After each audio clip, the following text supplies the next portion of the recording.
ಗುರುಜಿ, ಕಾರ್ಯಕ್ರಮದ ಕೊನೆಯ ವಿಭಾಗ ಸಂಸ್ಕಾರಗಳ ವಿಭಾಗದ ಜೊತೆಗೆ ಈ ನಾರಾಯಣ ಬಲಿ ಪ್ರೇತ ಸಂಸ್ಕಾರವನ್ನೆಲ್ಲ ಯಾವ ಸ್ಥಳದಲ್ಲಿ ಮಾಡಬೇಕು ಅಂತ ತಿಳಿಸ್ಕೊಡ್ತೀನಿ ಅಂತ ಹೇಳ್ತಾ ಇದ್ರಿ. ಖಂಡಿತ. ನೋಡಿ, ಇವತ್ತಿನ ಸಂಸ್ಕಾರದಲ್ಲಿ ಮೊದಲಾಗಿ ಹೇಳ್ಬಿಡ್ತೀನಿ, ಜ್ಞಾಪಕ ಇದ್ದಾಗ ಹೇಳ್ಬಿಡ್ಬೇಕು. ಏನಂತೀರಾ? ಅದಕ್ಕೋಸ್ಕರ ನೀವು ಜ್ಞಾಪಕ ಇದ್ದಾಗ ಕೇಳ್ಕೊಂಬಿಡಿ.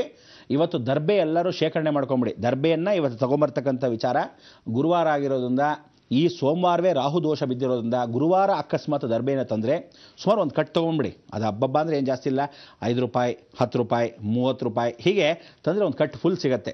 ಒಳ್ಳೆ ದರ್ಬೆ ಅಂತ ತೊಗೊಂಬನ್ನಿ. ಅಕಸ್ಮಾತ್ ಊರಿನಲ್ಲಿ ಹಳ್ಳಿಯವರೆಗಿದ್ರೆ ಹಸಿ ದರ್ಬೆ ಅಂತ ಅಂದಾಗ ಅದನ್ನು ಒಣಗಿಸಿ ರೆಡಿಯಾಗಿ ಇಟ್ಕೊಳ್ಳಿ. ಈ 15 ದಿವಸ ಪಿತೃ ಕಾರ್ಯವನ್ನು ಮಾಲ್ಯ ಪಕ್ಷ ಅಂತ ಕರಿತೀವಿ. ಆ ಮಾಲ್ಯ ಪಕ್ಷದಲ್ಲಿ ನೀವು ಕಾರ್ಯಗಳನ್ನು ಮಾಡತಕ್ಕಂಥ ಪಿತೃಗಳ ಋಣವನ್ನು, ದೋಷಗಳನ್ನು ಪರಿವರ್ತನೆ ಮಾಡೋಕ್ಕೆ ಇವತ್ತಿನ ಸಂಸ್ಕಾರದಲ್ಲಿ ದರ್ಬೆ ಶೇಖರಣೆ ಮಾಡ್ಕೊಂಬಿಡಿ. ಆಮೇಲೆ ಹೇಳಿದ್ದೀನಿ, ದರ್ಬೆನ ತರಬೇಕಾದ್ರೆ ದಯವಿಟ್ಟು ಅಕ್ಕಪಕ್ಕದಲ್ಲಿ ಎಲ್ಲೋ ತಿರುಗಿ. ಏನಂದರೆ ಇವತ್ತು ತರಕಾರಿ ತೊಗೊಂಡಿರ್ತೀರ, ಎಲ್ಲ ಮುಗಿಸಿ ಕೊನೆಗೆ ದರ್ಬೆ ತೊಗೊಂಡು ಮನೆಗೆ ಬಂದುಬಿಡ್ಬೇಕು. ದರ್ಬೆ ತೊಗೊಂಡು ಪಕ್ಕದ ಅಂಗಡಿಗೆ ಹೋಗೋದು, ದರ್ಬೆ ತೊಗೊಂಡು ಹೂ ತೊಗೊಳಕ್ಕೆ ಹೋಗೋದು, ದರ್ಬೆ ತೊಗೊಂಡು ಇನ್ನೊಂದು ಶಾಪಿಂಗ್ ಹೋಗೋದು, ಅಥವಾ ದರ್ಬೆ ತೊಗೊಂಡು ಪಕ್ಕದಲ್ಲಿ ಇದ್ರಲ್ಲಿ ಇಟ್ಕೊಂಬಿಡೋದು, ಬ್ಯಾಗಲ್ಲಿ ಇಟ್ಕೊಂಬಿಡೋದು, ಹಾಗೆ ಒಂದು ಪಿಕ್ಚರ್ ಸೆಕೆಂಡ್ ಶೋ ನೋಡ್ಕೊಂಡ್ಬಿಡೋಣ ಅಂತ ಹೋಗ್ಬಿಡ್ಬಿಡೋದು. ಹೀಗೆಲ್ಲ ಮಾಡೋಕ್ಕೆ ಹೋಗ್ಬೇಡಿ. ಯಾತಕ್ಕೆ ಅಂದರೆ ಆ ದರ್ಬೆಗೆ ಅರ್ಥ ಏನು ಅಂದರೆ ಪಿಂಡ ಪ್ರದಾನ ಮಾಡೋಕ್ಕೆ, ಪಿತೃಗಳ ದೋಷಗಳ ಪರಿವರ್ತನೆ ಆಗೋಕ್ಕೆ. ದಯವಿಟ್ಟು ಎಲ್ಲ ದರ್ಬೆಗಳು ತೊಗೊಂಡು ಮನೆಗೆ ನೆಟ್ಟಾಗಿ ಬನ್ನಿ. ದರ್ಬೆ ತರಬೇಕಾದ್ರೆ ಜ್ಞಾಪಕ ಇಟ್ಕೊಳ್ಳಿ, ಚಂದನ ಜ್ಞಾಪಕ ಇಟ್ಕೊಳ್ಳಿ, ಚಂದನವನ್ನು ತರಬೇಕು. ಇದರ ಗೋಪಿ ಚಂದನ ಅಂತ ಕರಿತೀವಿ. ಈ ಗೋಪಿ ಚಂದನ ಇಟ್ಕೊಂಡೇ ನೀವು ಆ ಸೂರ್ಯನಿಗೆ ಸ್ಮರಣೆ ಮಾಡಿಕೊಂಡು ಪಿತೃಗಳ ಋಣ ಅಂದರೆ ಹಣೆಗೆ ಬರೀ ಹಣೆಲಿರಬಾರ್ದು ಅಂತ ಹೇಳ್ತೀವಿ. ಅಕ್ಷತೆಯನ್ನು ಕಲಿಸ್ಬೇಕಾದ್ರೆ ಕೆಂಪು ಅಕ್ಷತೆ ಯಾವಾಗಲೂ ಆಶೀರ್ವಾದ ಗುರುಗಳದು, ಅರ್ಶಿಣದ ಅಕ್ಷತೆ ದೇವರಿಗೆ, ಚಂದನದಲ್ಲಿ ಅಕ್ಷತೆಯನ್ನು ಅದು ಸ್ವಲ್ಪ ಪುಡಿ ಮಾಡಿಕೊಂಡು ಚಂದನದಲ್ಲಿ ಅಕ್ಷತೆಯನ್ನು ಕಳಿಸ್ಕೊಂಡು ಆ ಗೋಪಿ ಚಂದನ ಇಟ್ಕೊಂಡಾಗ ಸ್ವಲ್ಪ ಅಕ್ಕಿಯನ್ನು ಹಾಗೆ ಇಟ್ಕೋಬೇಕು. ಆವಾಗ ಈ ಕಾರ್ಯವನ್ನು ಮಾಡಬೇಕು ಅಂತ ಹೇಳುತ್ತೆ. ಅದಕ್ಕೆ ಎಲ್ಲರೂ ದರ್ಬೆ ಜೊತೆಗೆ ಗೋಪಿ ಚಂದನ ಅಂತ ಕೇಳ್ಕೊಳ್ಳಿ. ಇಷ್ಟು ಶುದ್ಧ ಇರುತ್ತೆ. ಆ ಗೋಪಿ ಚಂದನವನ್ನು ಜ್ಞಾಪಕವಾಗಿ ತರಬೇಕು. ಜ್ಞಾಪಕ ಇಟ್ಕೊಂಡು ತೊಗೊಂಬನ್ನಿ. ಈ ಗೋಪಿ ಚಂದನ ಮನೆಗೆ ತೊಗೊಂಬರ್ಬೇಕಾದ್ರೆ, ದರ್ಬೆ ಮನೆಗೆ ತರಬೇಕಾದ್ರೆ ಸಾಯಂಕಾಲ ಸೂರ್ಯ ಅಸ್ತವಾಗಿರಬಾರ್ದು. ಇನ್ನೇನು ಅಸ್ತವಾಗೋಕ್ಕೆ ಮೊದಲು ತಂಬಿಡಬೇಕು. ನೀವು ಅಸ್ತವಾದ ಮೇಲೆ ತಂದರೆ ಪ್ರಯೋಜನ ಇಲ್ಲ. ಟೈಮ್ ಕರೆಕ್ಟಾಗಿರಬೇಕು. ಜ್ಞಾಪಕ ಇಟ್ಕೊಳ್ಳಿ. ಮಧ್ಯಾಹ್ನ ಹೋಗಿ ತಂದುಬಿಡಿ. ಆದರೆ ಮಠ ಮಧ್ಯಾಹ್ನ ತರಬಾರ್ದು. ಮುಸ್ಸಂಜೆ ಹೊತ್ತಲ್ಲಿ ಇನ್ನೇನು ಸೂರ್ಯ ಮುಳುಗಬೇಕು ಅನ್ನೋವಾಗ ಮೊದಲೇ ಮನೆಗೆಲ್ಲ ತಂದು ರೆಡಿಯಾಗಿ ಇಟ್ಕೊಂಡ್ಬಿಡ್ಬೇಕು. ಆ ಸಮಯಕ್ಕೆ ಒಳಗೆ ತಂದಾಗ ಒಳಗಡೆ ಕಾಲಿಡಬೇಕಾದ್ರೆ ಹೊರಗಡೆ ಕೈಕಾಲು ತೊಳ್ಕೊಂಡು ದರ್ಬೆಯನ್ನು ತೊಳಿಬೇಕು. ಜ್ಞಾಪಕ ಇಟ್ಕೊಳ್ಳಿ. ದರ್ಬೆ ಮೇಲೆ ಒಂದು ಸ್ವಲ್ಪ ಪ್ರೋಕ್ಷಣೆ ನೀರು ಹಿಂಗೆ ಮಾಡ್ಕೋಬೇಕು. ಗೋಪಿ ಚಂದನ ತಲೆಗೆ ಇಟ್ಕೊಳ್ತಕ್ಕಂಥದ್ದನ್ನು, ಕೈಲಿ ಇಟ್ಕೊಂಡಿರೋದನ್ನು ಹೊರಗಡೆ ತುಳಸಿ ಇದೆಯಲ್ಲ ಅದಕ್ಕೆ ಸ್ವಲ್ಪ ಹೀಗೆ ಸೋಕಿಸ್ಬೇಕು. ಗೋಪಿ ಚಂದನ ಪ್ಯಾಕೆಟೆಲ್ಲ ಇಟ್ಕೊಂಡಿರ್ತೀರ, ಒಂದು 10-15 ತೊಗೊಂಡಿರ್ತೀರ. ಒಂದೊಂದು ಗೋಪಿ ಚಂದನ ಹಬ್ಬ ಅಂದರೆ 2 ರೂಪಾಯಿ 3 ರೂಪಾಯಿ ಇರುತ್ತೆ. ಆ ಥರದನ್ನು ತೊಗೊಂಡು ಆ ತುಳಸಿಗೆ ಸೋಕಿಸಿ ನೀರನ್ನು ದರ್ಬೆಗೆ ಹೀಗೆ ಸ್ವಲ್ಪ ಪ್ರೋಕ್ಷಣೆ ಮಾಡಿ ಒಳಗೆ ತಾನೆ. ಯಾಕೆಂದರೆ ಜೊತೆಗೆ ಹಿಂಬಾಲಿಸ್ಕೊಂಡು ಬರುತ್ತಂತೆ ಪಿತೃಗಳು. ನಮಗೆ ಗೊತ್ತಿರಲ್ಲ. ಆ ಪಿತೃಗಳು ಬರೆದಿದ್ದ ಹಾಗೆ ಇದೊಂದು ರಕ್ಷೆ. ಅಲ್ಲೇ ಬಿಟ್ಟ ಹಾಗೆ ಆ ನೀರು ಬಿಟ್ಟಾಗ ಇದನ್ನು ದೋಷಗಳು ಹೊರಟೋಗುತ್ತೆ. ಮನೆಯೊಳಗೆ ಆಮೇಲೆ ಕರಿಬೇಕು. ಜ್ಞಾಪಕ ಇಟ್ಕೊಳ್ಳಿ. ಕೈ ಕಾಲು ತೊಳ್ಕೊಳ್ಳಿ. ನೀರನ್ನು ದರ್ಬೆಯ ಮೇಲೆ ಸ್ವಲ್ಪ ಪ್ರೋಕ್ಷಣೆ ಮಾಡ್ಕೊಳ್ಳಿ. ತದನಂತರ ಆ ಗೋಪಿಚಂದ್ರನ ತುಳಸಿಗೆ ಮುಟ್ಟಿಸಿ ಒಳಗೆ ತರಬೇಕು. ಇದು ಇವತ್ತಿನ ಸಂಸ್ಕಾರದಲ್ಲಿ ಬಹಳ ಮುಖ್ಯ. ಪ್ರಮುಖವಾದ ಘಟನೆ ಏನು ಅಂದರೆ, ನಾವುಗಳು ಪಿತೃ ಕಾರ್ಯವನ್ನು ಮಾಡಬೇಕಾದ್ರೆ 4 ವಿಧವಾದ ಪಿತೃ ಕಾರ್ಯಗಳು. ನಿಮ್ಮಲ್ಲಿ ಅಕಸ್ಮಾತ್ ಆಕ್ಸಿಡೆಂಟ್ ಆಗಿ ಸತ್ತವನು, ಯಾವ ಕಾಲಕ್ಕಾದರೂ ಕೊಲೆ ದರೋಡೆ ಆಗಿದ್ರು ಸತ್ತವನು, ಯಾರೋ ಬೆಂಕಿಯಲ್ಲಿ ಸುಟ್ಕೊಂಡು ಸತ್ತವನು, ರೈಲ್ವೆ ಕಂಬಿಗಳು ತಲೆಯಲ್ಲಿ ಪಟ್ ಅಂತ ಹೊಟ್ಟೋಗಿರೋನು, ಇನ್ನೊಬ್ಬ ಆಫ್ ಮರ್ಡರ್ ಆಗಿ ಸತ್ತೋಗಿ ಹಾಸ್ಪಿಟಲ್ ಇದ್ದು ನರಳಿ ಬಿರಳಿ ಸತ್ತವನು, ಬೆಡ್ಡಿಡನಾಗಿ ರೋಗ ಬಂದು ಕಿಡ್ನಿ ಡಯಾಲಿಸಿಸ್ ಆಗೋ ಯಾವುದೋ ಒಂದು ಕಾಯಿಲೆಯಿಂದನೋ ನರಳಿ ನರಳಿ ನರಳಿ ಸತ್ತವನು, ಇವ್ರನ್ನೆಲ್ಲ ಸುಡಬೇಕು, ಮಣ್ಣಲ್ಲಿ ಹಾಕಬಾರ್ದು. ಆದರೆ ಇವರಿಗೆ ಕಾರ್ಯ ಭಾಳ ಮುಖ್ಯವಾಗಿರೋದು ನಾರಾಯಣ ಬಲಿ, ಪ್ರೇತ ಸಂಸ್ಕಾರ. ನಾರಾಯಣ ಬಲಿ ಎಲ್ಲಿ ಮಾಡ್ತಾರೆ ಅಂದರೆ, ಇಡೀ ಜಗತ್ತಲ್ಲಿ ಸೇತು ಮಾಧವ, ಬಿಂದು ಮಾಧವ, ವೇಣಿ ಮಾಧವ. ಜ್ಞಾಪಕ ಇಟ್ಕೊಳ್ಳಿ, ತಲೆಗೆ ಹಾಕೊಳ್ಳಿ. ಸೇತು ಮಾಧವ ಅನ್ನೋದು ಒಂದು ಕಾಲನ್ನು ವಾಮನ ಇಟ್ಟಾಗ ದರ್ಭಾಶಯನ, ಅವನು ಯಾವತ್ತೂ ದರ್ಬೇನ ಇಟ್ಕೊಂಡಿರ್ತಾನೆ ವಾಮನ. ಅದಕ್ಕೆ ವಾಮನ ಕಥೆ ಹೇಳಬೇಕಾದ್ರೆ ನಿಮಗೆ ಅದೇ ಬಲಿಚಕ್ರವರ್ತಿ ಕಥೆ ಹೇಳಬೇಕಾದ್ರೆ ಅದನ್ನೇ ಬಾಲ್ಯ ಪುಟ್ಟದರಾಗಿರ್ತಕ್ಕಂಥ ಪುಟ್ಟ ಹುಡುಗ ಒಂದು ಕಾಲನ ಇಟ್ಟಿದ್ದು ಎಲ್ಲೇ ರಾಮೇಶ್ವರದ ತೀರದಲ್ಲಿ. ಅದಕ್ಕೆ ಸೇತು ಮಾಧವ. ಸೇತು ಅಂದರೆ ಅದಕ್ಕೆ ಸೇತು ಬಂದು ನೋಡಿ, ಇವತ್ತಿನ ದಿವಸ ಸೇತು ಬ್ರಿಡ್ಜ್ ಅಂತ ಹೇಳ್ತಾರೆ. ಆ ಸೇತು ಮಾಧವ ಅಲ್ಲೇ ಇಟ್ಟಿದ್ದ ಕಾಲು, ಮೊದಲನೇ ಕಾಲು. ಅದಕ್ಕೆ ತರ್ಪಣವನ್ನು ಭಾಳ ಜನ ಕಾಶಿಯಲ್ಲಿ ಮಾಡಿದಾಗ ರಾಮೇಶ್ವರದಲ್ಲೂ ಮಾಡಿಸ್ಕೊಳ್ಳಿ ಅಂತ ಎಷ್ಟೋ ಜನ ಹೇಳ್ತೀವಿ. ಮಕ್ಕಳು ಹುಟ್ಟಿದಾಗ ಅಬಾರ್ಷನ್ಸ್ ಆದಾಗ ರಾಮೇಶ್ವರದಲ್ಲಿ ಮಾಡಿಸ್ಕೊಳ್ಳಿ ಅಂತ ಹೇಳ್ತೀವಿ. ಚಿಕ್ಕ ಮಕ್ಕಳು 8 ವಯಸ್ಸೊಳಗೆ ಸತ್ತೋದು ಅಂದರೆ ರಾಮೇಶ್ವರದಲ್ಲಿ ಮಾಡಿಸ್ಕೊಳ್ಳಿ ಅಂತೀವಿ.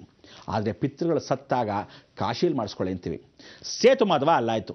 ಬಿಂದು ಮಾಧವ. ಬಿಂದು ಮಾಧವ ಎಲ್ಲಿ ಮಾಡ್ಕೊತೀವಿ?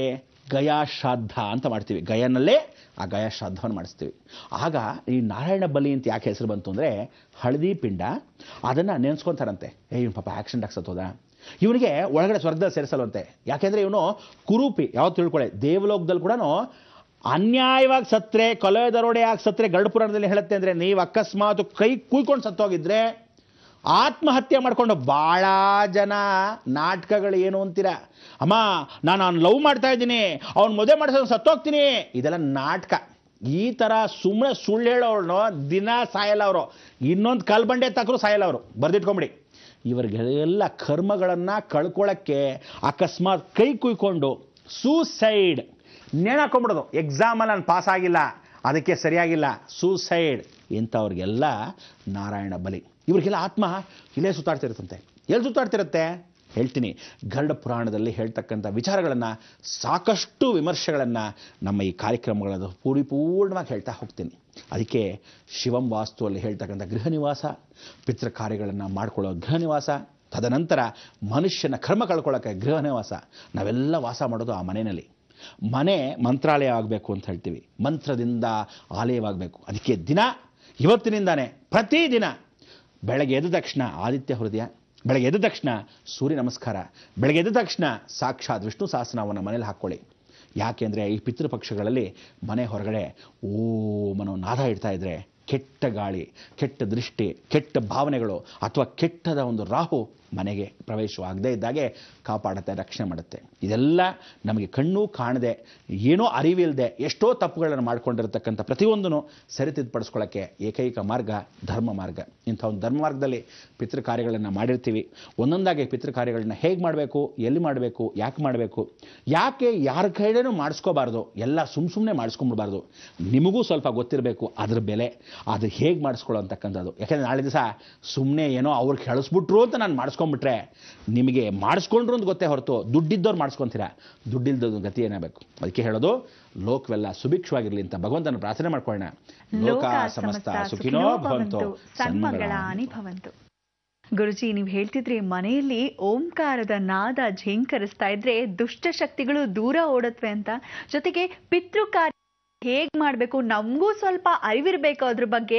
ಇಲ್ದಿದ್ರೆ ನಾವ್ ಏನ್ ಮಾಡಿಸ್ತಾ ಇದೀವಿ ಅಂತ ನಮ್ಗೆ ಗೊತ್ತಿರ್ಲಿಲ್ಲ ಅಂದ್ರೆ ಹೇಗಿರತ್ತೆ ಅಂತ ಹೇಳ್ತಾ ಎಲ್ಲಿ ಮಾಡಿಸ್ಬೇಕು, ನಾರಾಯಣ ಬಲಿ ಯಾರಿಗೆ, ಪ್ರೇತ ಸಂಸ್ಕಾರ ಯಾರ್ಯಾರಿಗೆ ಹೇಗೆ ತೀರ್ಕೊಂಡಿರ್ತಾರೋ ಅದ್ರ ತರುವಾಯ ನಾವು ಮಾಡಿಸ್ಬೇಕು ಅಂತ ಬಹಳ ಮನಮುಟ್ಟುವಂತೆ ಬಹಳ ಸರಳವಾಗಿ ನಮ್ಮೆಲ್ರಿಗೂ ತಿಳಿಸ್ಕೊಡ್ತಾ ಇದ್ದೀರಾ.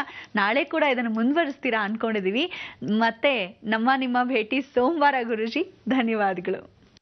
ವೀಕ್ಷಕರೇ, ನಾಳೆ ಖಂಡಿತವಾಗ್ಲೂ ತಪ್ಪದೆ ನಮ್ಮ ವಿಶೇಷ ಬೃಹತ್ ಬ್ರಹ್ಮಾಂಡ ಕಾರ್ಯಕ್ರಮ ನೋಡಿ. ಯಾಕಂದ್ರೆ ಗುರೂಜಿ ಅವರು ಹುಬ್ಬಳ್ಳಿಗೆ ಹೋಗಿ ಏನೆಲ್ಲ ಮಾತುಕತೆಗೆ ಸ್ಪಂದಿಸಿದ್ದಾರೆ, ಜೊತೆಗೆ ಪ್ರಶ್ನೋತ್ತರಗಳಿಗೆ ಉತ್ತರಿಸಿದ್ದಾರೆ ಅಂತ ನೀವು ನೋಡಬಹುದು ಅಂತ ಹೇಳ್ತಾ ಸೋಮವಾರ ಮತ್ತೆ ನಿಮ್ಮ ಭೇಟಿ. ಹೋಗಿ ಬರ್ತೀವಿ. ನಮಸ್ಕಾರ.